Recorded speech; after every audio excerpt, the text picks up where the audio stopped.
सातपुड़ा की वादियों में बसा भिंगारा गांव, जो कि अपनी सुंदरता के लिए बहुत ही हसीन ऐसा और खूबसूरत गांव था। और उसी गांव के रहने वाले जवान सिंह वाला आवासी भाई, उनका देहांत होने से आज वो हमारे बीच में नहीं है। और आज 28 नवंबर है और आज महात्मा फुले का भी स्मृति दिन है। इसीलिए जवान सिंह भाई की स्मृति में आज आदरांजलि सभा का आयोजन भिंगारा में किया गया। सभी उनके चाहने वाले, उनके रिश्तेदार यहाँ पे आज मौजूद है। उनकी तीनों बेटियाँ और सभी जवाई, उसी के साथ 4 उनके बच्चे, उनके परपोते सभी यहाँ पे हाजिर है। तो सभी लोग उनको आदरांजलि देंगे।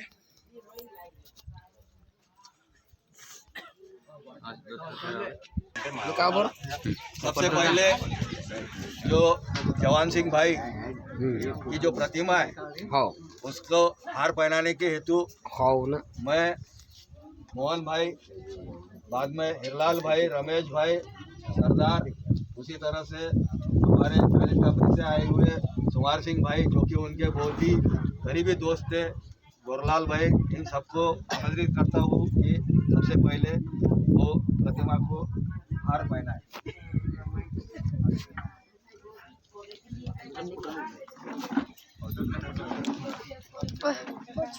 यही तक है। उससे अच्छा ये करने से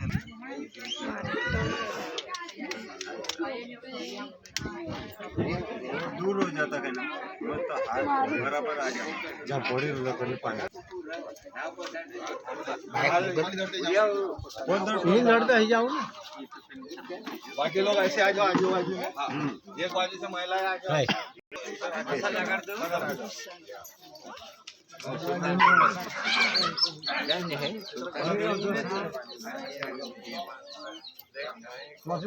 पूरा भाव पूरा भाव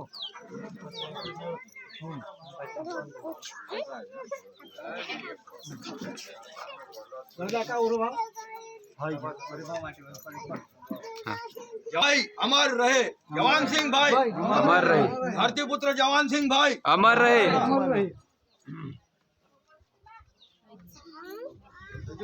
हम लोग जो है जवान सिंह भाई, जो कि एक हरदिल अजीज, खुश मिजाज और वो पूरे भिंगारे के जो सरपंच भी रह चुके थे, उसी तरह से वो भगत भी थे, जड़ी बूटी की भी उनको मतलब पूरा ज्ञान था। तो चालीसटापरी हो कि भिंगारा हो कि गोमाड़ हो कि आसपास के आदिवासी क्षेत्र का कोई भी गांव हो, तो हर गांव का नागरिक जो है वो आज ये कह रहा है कि ये हमारे गांव को सुना करके गए।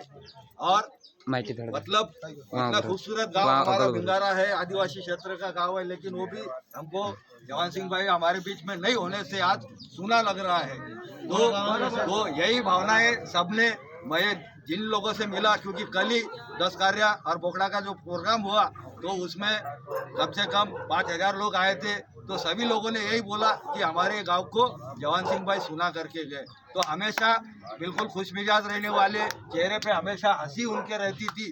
तो ऐसे खुश मिजाज इंसान हमारे बीच में आज नहीं है, लेकिन उनके जो दोस्त है सुमार सिंह भाई मुजालदा, जो कि चालीसटापरी में रहते हैं, वो हमेशा उनके साथ में रहते थे और उनके बहुत करीबी दोस्त वो जाने जाते थे। जैसे मैं कहूँगा, उनके एक शेर के साथ में उनको आमंत्रित करता हूँ कि दिल के आईने में है तस्वीरें यार, दिल के आईने में है तस्वीरें यार, जब चाहा गर्दन झुकाई और देख ली। तो ऐसे सुमार सिंह भाई अभी 2 शब्द जवान सिंह भाई जवान सिंह भाई असं होतं की भिंगारा बस्ती कर्यो जब से एरा एरो दादू बुड्ढो भी जसं पुजारी होतो न अयू पुजारी कि असं लागिरी आम्ही के पूरा सोना सुन कर दी जात्री 3 गाव चालीसटापरी गोमाव भिंगारा असं होतं की तर काही भी झगड़ो रहा काही भी रहा ही जान बढ़ी तेरी बात कोई काटने वाला कोई नहीं हतो अत्र मानतला है रे आज सुना करें चाली जवान सिंह भाई एक शख्स नहीं थे, वो एक शख्सियत थे। पूरा उनका जो व्यक्तित्व था, एक तरह से वो मुकम्मल एक यूनिवर्सिटी थे, एक विद्यापीठ थे, क्योंकि उनको जड़ी बूटी का ज्ञान था। उसी तरह से वो एक मैं कहूँगा कि साइकेट्रिस्ट भी थे, क्योंकि लोगों के मन की बात भी वो जानते थे और उसके साथ वो जो बर्ताव करते थे, यानी उन्होंने जो बोला वो 100% परफेक्ट होता था और करेक्ट होता था और सही बात वो हमेशा कहते थे, कभी झूठी बात वो कहते नहीं थे और झूठ से उनको मतलब एक तरह से नफरत भी थी झूठे बोलने वालों से। और इसीलिए उनको सच्चाई का मैं कहूँगा एक जैसे सभी लोगों का जो मुक्तिदाता था वही हमारे बीच आज नहीं है, लेकिन उनके चाहने वाले में जो थे उनके सालक हमारे मामा जी जो थे धवल सिंह मामा, वो भी उनके साथ में साये जैसे ही रहते थे, क्योंकि दोनों एक ही गांव में रहते थे, इसलिए फिर वो उनके साथ साये जैसे रहते थे। तो मैं धवल सिंह मामा को आमंत्रित करता हूँ कि वो 2 लफ्ज उनके बारे में। ये हमारा जीजा था 40 टापरी घूमा, उनका पिताजी भी जैसे भगत था, ये हमारा जीजा भी भगत था, पूरा गांव का जैसे मेन आदमी था। खुद भी जैसे बीमारी शिमारी करे थे तो रात में भी जाता था। पूरा गांव में कुछ भी करता था, रात में बच्चे भी गए थे, वो मना नहीं करता था हमारा। जैसे बीमारी शिमारी करे तो वो भी पूरा करता था। तो हमारा जीजा जी था, पूरा गाँव संभालता था, पूरा ये हो गया वो मेन था, पूरा गांव का मेन का था हमारा। बहुत ही हसीन ऐसे इंसान हमारे बीच आज नहीं है और बहुत ही मैं कहूँगा कि मासूम, यानी एक बच्चे की जैसी मुस्कान होती है वैसे मुस्कान हमेशा उनके मतलब वोटों पे रहती थी। ऐसे जवान सिंह भाई आज हमारे बीच में नहीं है, तो उनके बड़े बेटे जो है मोहन भाई, वो भी अभी अपनी भावना को मतलब आपकी भावना पे पेश करेंगे।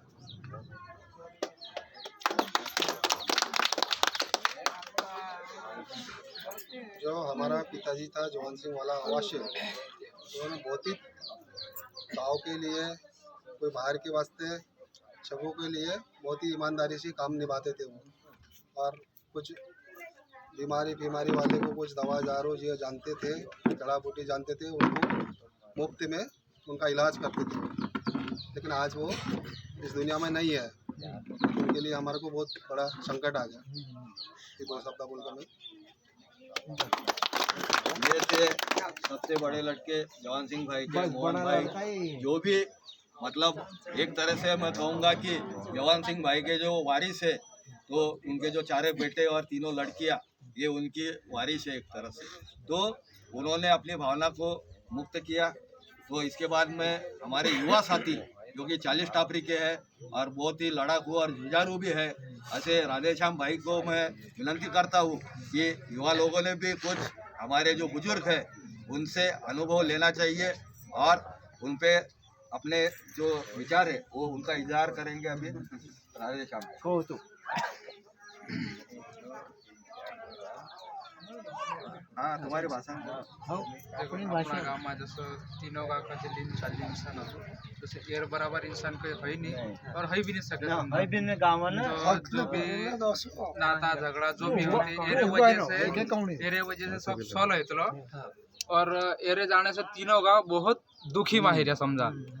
तो सब मतलब एरो परिवार एरो जो नाते हैं काजे समझते सब काजे समझा दुखन सामना करना पड़ रहा। तो होनो नहीं मतलब आखन भगवान नसीब चाहत होती कि ली जाती रही समझो मिल जाती रही सब का जो दुख छे तीनों का जो दुख छे पूरा मेन आदमी मतलब हां मेन आदमी मतलब तो ज्यादा कहीं यो नहीं कहो बस एक शब्द।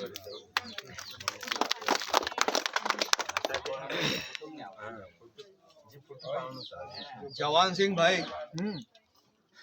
कहीं पे भी तंटा हो, कहीं पे भी झगड़ा हो, लेकिन अंतिम वाक्य जो है अंतिम वाक्य उनका समझा जाता था और उन्होंने कोई भी बात उनकी मानी जाती थी, पूरा गांव उनका आदर करता था।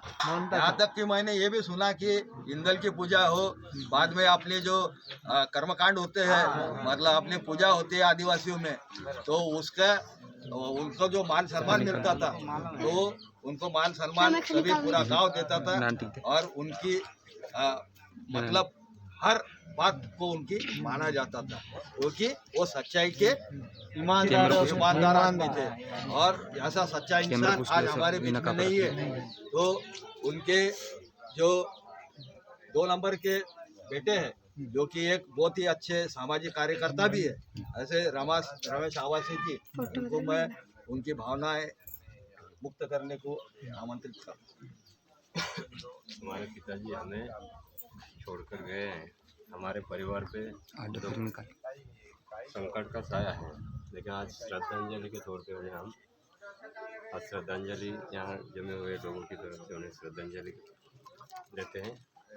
और उन्होंने उनकी पढ़ाई नहीं थी यहाँ पे। बताया गया कि हमारे जो आजू बाजू के गांव हैं, उन सभी गांवों के लिए दिन हो या रात, आदमी हो या जानवर, इन सभी लोगों को उन्हें ज्ञात जो दवाइयाँ थी, वो दवाइयाँ उन्होंने जानवरों के लिए सबसे ज़्यादा इस्तेमाल की उन्होंने, और उनका असर भी होता था। और लोगों के लिए भी, अगर यहाँ पे दवाखाने नहीं है आजू बाजू में, तो दवाखाने में रात के टाइम में यहाँ से गाड़ी सही तरीके से नहीं जाती थी। जलगांव कब ले जाए, और इसी वक्त रात के 12 बजे हो 1 बजे हो, कोई भी उन्हें आकर आवाज देता था, बच्चे भी आए कि नहीं, तो उसको उन्हें जाकर वो दवाई का जो है उन्हें पहुँचाते थे। और सवेरे जब सूरज निकलने के बाद में उन्हें दवाखाने में जाने की उन्हें सलाह देते थे। और जानवरों के लिए तो वे बहुत ही अच्छी दवाई उनके पास में थी। और दूसरी बात, हमारे परिवार के जो लोग हैं, हम जो 4 भाई हैं, हमारे परिवार को उन्होंने इतनी अच्छी यहाँ पे बातें बता के गई है। मैं तो बचपन से छोटा था तब से उन्होंने बताया था कि पेड़ को कभी नीचे से नहीं काटना, अगर पाला निकालना है तो उनकी डांगों कैसे काटे जाते, यहाँ से छोटी छोटी बात, तो हमारी ज़िंदगी में हम कैसे चले, ये सब बातें उन्होंने हमें सिखा के गई है। आज वो बुजुर्ग नहीं हुए थे, लेकिन उनका बीच में ही देहांत हो गया, हमें छोड़ के गए हैं। भगवान का बुलावा है, इसीलिए आज उन्हें मैं श्रद्धांजलि ये अर्पित करता हूँ। और हमारे परिवार को आगे की जो जिंदगी है, उन्हें बस आगे चलने की थोड़ी हिम्मत दी हमें, बस इतना ही कहना चाहूँगा। बिल्कुल, रमेश भाई ने वो तो 4 भाई को या तो उड़ा